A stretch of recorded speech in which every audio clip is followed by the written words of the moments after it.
ప్రియమైనటువంటి సహోదరి సహోదరులారా, నా ప్రియమైనటువంటి స్నేహితులారా, నా బంధువులారా, ఒక్కసారి ఆలోచిద్దాం. ఈ సాయంకాల పూట సమయంలో చల్లని వాతావరణంలో ఈ పొలం దగ్గరికి వచ్చి ఉన్నాం. ఒక్కసారి పొలం వైపు చూడండి, ఎంత పచ్చగా ఉందో, ఎంత తేటగా ఉందో ఒక్కసారి చూడండి. ఇప్పుడే విత్తుతున్నటువంటి మొక్క వలె కనబడుతుంది. చాలా పచ్చగా ఉన్నది. దీని గురించి 2 మాటలు మీకు చెప్పాలని ఆశపడుతున్నాను. చూడండి, ఈ మొక్క ఒక రైతు నాటాడు. నాటిన తర్వాత ఎంతో కష్టపడి దున్ని నాటి నీరు పోసి మొక్క పెరిగే వరకు రైతు చాలా జాగ్రత్త తీసుకుంటాడు. ఆ తర్వాత ఇదిగో ఇలా ఈ రీతిగా పంటలో కాయలు కాస్తున్నాయి. అయిపోయిన తర్వాత పంట అంతా కూడా చేతికొచ్చిన తర్వాత ఆ రైతు సంతోషముతో పంటను కోసి ఉపయోగకరముగా దాన్ని వాడుకుంటాడు. అంటే అర్థమేంటో తెలుసా? ఈ నాటినటువంటి ఈ మొక్క రైతుకు లోబడి, రైతు చెప్పినట్టుగా వింటూ, రైతు ఏ రీతిగా సంతోషించగలడో అంత సంతోషాన్ని చివరి వరకు ఇచ్చేదిగా కనబడుతుంది. కనుక ప్రియమైన గమనించండి, ఈ పొలము రైతు సంతోషపడటానికి ఎంతో ఆస్కారంగా ఉంది. ఈ పంట అంతా అయిపోయిన తర్వాత ఇదిగో ఈ రీతిగా ఎండిపోతుంది, వాడిపోతుంది, రాలిపోతుంది. తన జీవితం, ఆ మొక్క యొక్క జీవితం అలా అయిపోతుంది. ఇక్కడ ఒక విషయం ఆలోచించాలి. ఈ నాటిన మొక్క రైతుకు ఎంతగానో ఉపయోగపడుతుంది.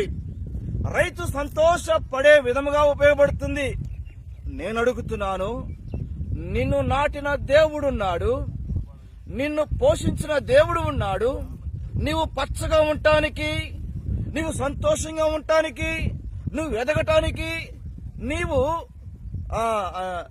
ఎదగటానికి, నీవు ఆనందించడానికి దేవుడే కారణం. దేవుడు నిన్ను నిర్మించాడు, నిన్ను నాటాడు.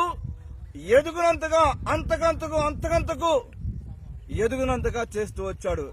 ఈ మొక్కకు నీళ్లు పోసి పోషించినట్లుగా దేవాతి దేవుడు ఆహారముగా ఆయన ఉంటూ, జీవపానీయముగా ఆయన ఉంటూ నిన్ను పోషిస్తూ వచ్చాడు.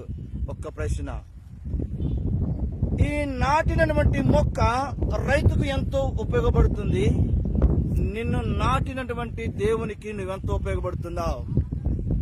ఎంత సంతోషపడుతున్నాడు నిన్ను దేవుడు చూసి, ఎంత ఆనందపడుతున్నాడు దేవుడిని చూసి. అసలు నాటిన దేవుణ్ణి గుర్తించావా నీవు? ప్రియమైనటువంటి సహోదరి సోదరుడా, నువ్వు పచ్చగా ఉండటానికి గల కారణం దేవుడు. నువ్వు సంతోషంగా ఉండటానికి గల కారణం దేవుడు.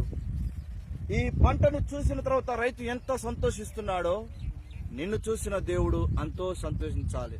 కనుక ఈ పచ్చగా ఉన్న పంట ఒకానొక దినమున ఎండిపోతుంది. నాటబడిన నీవు కూడా ఒకానొక దినమున రాలిపోతావు. రాలిపోక ముందు దేవాతి దేవుణ్ణి ఎంత సంతోష పెడుతున్నావు, ఎంత ఆనంద పెడుతున్నావు.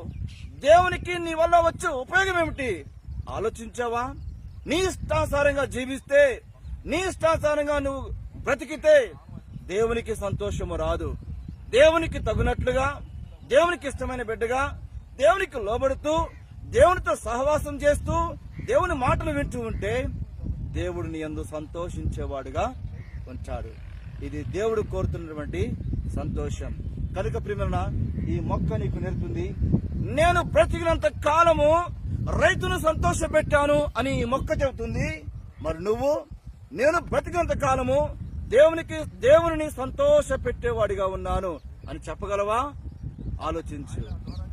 దేవుడు నాటింది నిన్నే. నువ్వు దేవునికి ఇష్టమైన మొక్క. కనుక దేవునికి ఇష్టమైన మొక్కగా ఉండాలని దేవుడు కోరుచున్నాడు. ఈ మాటలు దేవుడు మన వెనుకిడిలో దీవించి ఆశీర్వదించుగాక.